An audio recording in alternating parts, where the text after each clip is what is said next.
Well, as if Syria did not have enough problems already, and if Israel did not have enough problems already. As a matter of fact, the entire Middle East is absolutely loaded with one complicated problem after another. This story has broken that Syria now has non-nuke EMP bombs. Now, EMP stands for electronic magnetic pulse bombs. We've known about these for a long time. The traditional EMP bomb is simply a nuclear bomb. Instead of being detonated 5,000 feet over your target, it's detonated 300 miles in the air. And when this goes off, it blankets maybe a half of an entire nation with these electronic magnetic pulse effects, and it melts all the electronics.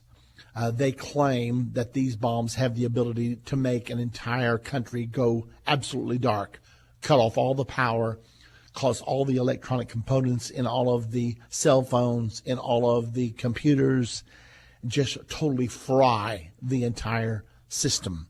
Now, that's been talked about for quite a long time. It is assumed that the United States does have such weapons, and it is assumed that China and Russia does have such weapons. However, something very interesting happened, and that's where we're going to pick this up. On September the 26th of 2013, Syrian President Bashar Assad said that Syria possesses more advanced weaponry than the chemical weapons, which can serve as a deterrent and blindside Israel within seconds. Now, I read that statement. When he said it, I thought, what is he talking about? He said, we don't mind letting go of our chemical weapons. Those are outdated anyway. We don't even need them. And since that time, he has moved to cooperate completely with the United Nations, with the abolishment of Syria's chemical weaponry. And even John Kerry, our Secretary of State, commended him because he was cooperating so much and so fully with the inspectors that were coming in. But this one little statement that Bashar Assad said, was he tipping his hand? Was it an accident? Was it on purpose? We don't know the answer to that right now. All we know is he said we can blindside Israel within seconds. Well, by letting this slip, or by voluntarily disclosing it to warn Israel that Syria could blindside Israel, Assad admitted Syria likely possesses non-nuclear conventional electromagnetic pulse weapons. Now, let me explain to you what an electronic magnetic pulse weapon is. And matter of fact, I'm going to read from this article because it will explain it better than I can. Now, ladies and gentlemen, do you understand? If this is true, if Syria has the ability to melt all of the electronic circuitry in the nation of Israel so that none of her rockets would fire, the planes' electronics would malfunction, radars would be gone, everything is in one blast thrown back into the dark ages. If this is true, this is a huge development. Israel probably knows that it's true. If this is true, this certainly could drive Benjamin Netanyahu to do everything he can to finally get a peace deal that would be acceptable to all of Israel's neighbors and acceptable to all the international community. He realizes that the stakes have just increased exponentially in the Middle East. Now, many of us have wondered, how did Israel fly into Syria and wipe out its nuclear power plant up on the Euphrates River that it was building, and Israeli planes didn't even know it was coming? It became obvious to me at that time that Israel has some kind of a technology that can totally blind the radar of its enemies.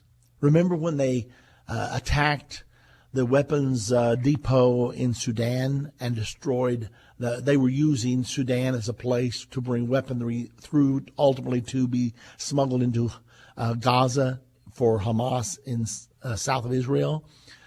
Well, when I heard that they hit Sudan and no planes even rose to meet them. They were just, boom, wiped out. I thought, wow, Israel must have some kind of a technology that she can move in and nobody can see her coming. Well, then Assad says this. Okay, now let me read some of this article because I want you to get the full essence of this. We know there's a war coming in the Middle East. The Bible says there is. It will emanate from the Euphrates River. It is a specific prophecy in the Bible. When this thing happens, if EMP weapons are used, we don't even know what the outcome will be. However, let me read this article. As explained in previous articles, a nuclear EMP bomb is merely a regular nuclear weapon which is ignited 50 kilometers above the earth. 50 kilometers would be something like 35 miles. Where they don't kill people but kill electronics instead of 1 to 5 kilometers above the ground where it would kill many people.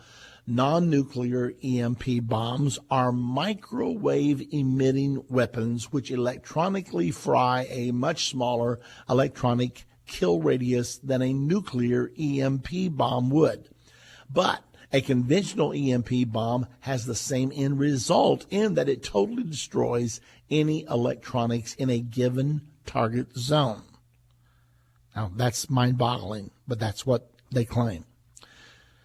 The reason I hadn't raised this issue previously is because it is the likeliest critical element to any possible strike on Iran. In other words, if Israel is going to strike Iran, then most likely Israel is going to have such a weapon and it's going to be able to blind the eyes of the radar of Iran so that they can move in with impunity and absolutely attack everything they want to at will.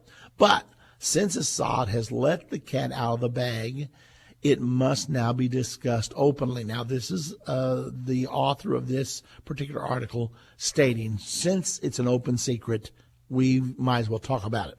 He goes on to say, a recent weapons flight test in the Utah desert may change future warfare after the missile successfully defeated electronic targets with little or no collateral damage.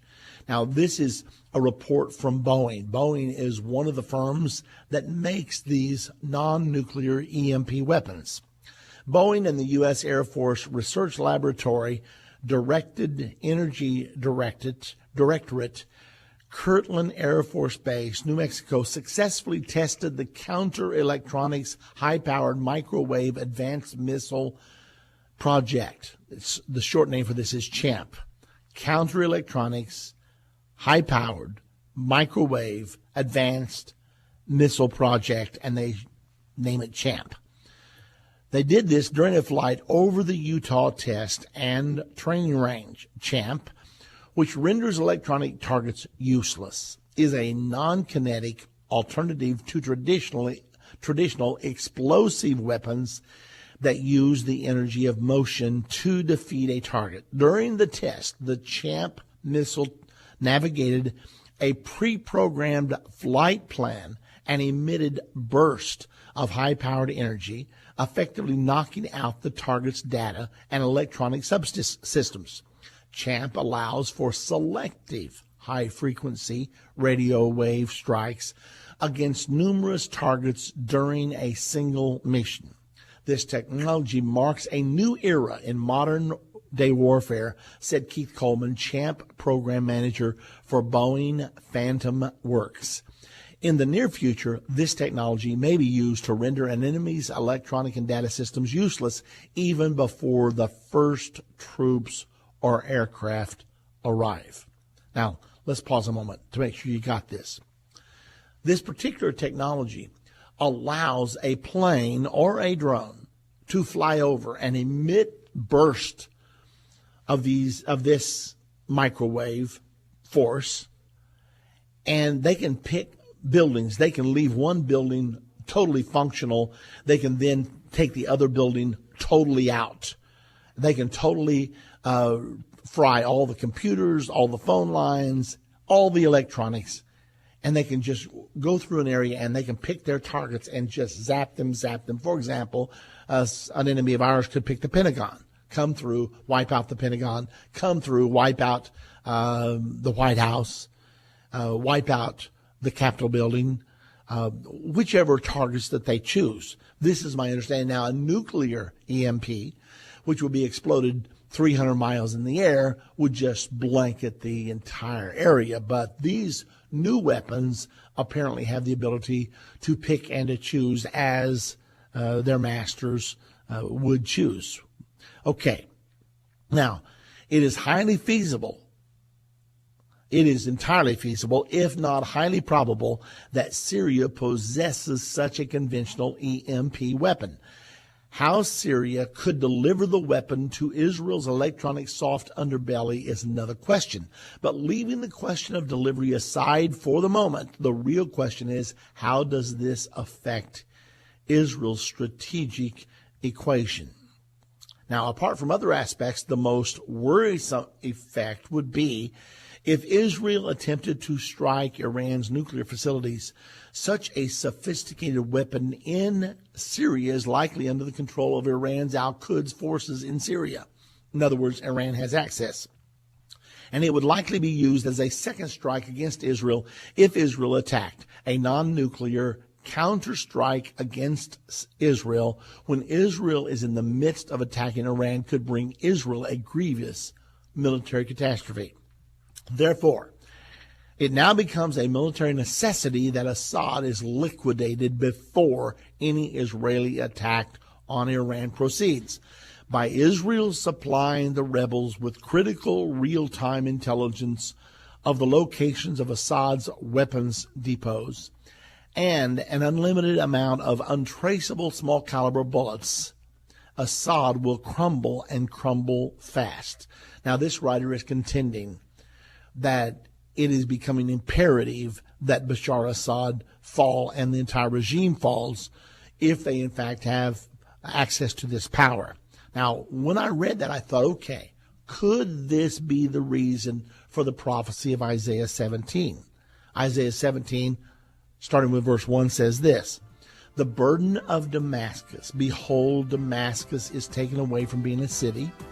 It shall be a ruinous heap. The cities of Or are forsaken. They shall be for flocks, which shall lie down, and none shall make them afraid. The fortress also shall cease from Ephraim, and the kingdom from Damascus, and the remnant of Assyria. They shall be the glory of the children of Israel, saith the Lord of hosts. Damascus will be taken away from being a city."